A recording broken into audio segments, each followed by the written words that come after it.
జిల్లా bonded labour child labour vigilance committee సభ్యుడిని.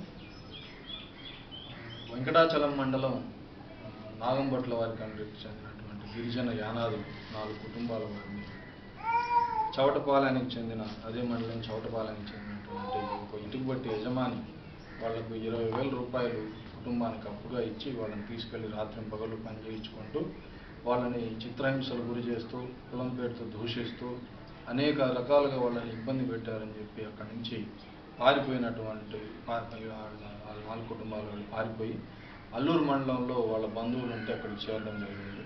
అక్కడ యానాది సమాఖ్య సభ్యురాలైనటువంటి బాపట్ల సత్యవతమ్మ వాళ్ళని చేరదీసి వాళ్ళని నిన్న ఏఆర్డి సంస్థ కార్యాలయానికి వాళ్ళని తీసుకురావడం జరిగింది న్యాయం కోసం. వెంటనే వాళ్ళకి ఇక్కడ షెల్టర్ ఏర్పాటు చేసి వాళ్ళకి భోజనం వసతులు కల్పించి ఆ తర్వాత లీగల్గా యాక్షన్ తీసుకోవడానికి ఇది నెల్లూరు డివిజన్కి వస్తుంది కాబట్టి నెల్లూరు ఆర్డీఓ గారికి సమాచారం ఇవ్వడం జరిగింది. ఆర్డీఓ గారు వెంటనే స్పందించి తహసీల్దారు సంబంధిత అధికారుల చేత విచారణ చేయిస్తామని వాళ్ళని తీసుకురమ్మని చెప్పి చెప్పడం జరిగింది. వీళ్ళని తీసుకొని ఇప్పుడు వెంకటాచలం తీసుకోవాలి.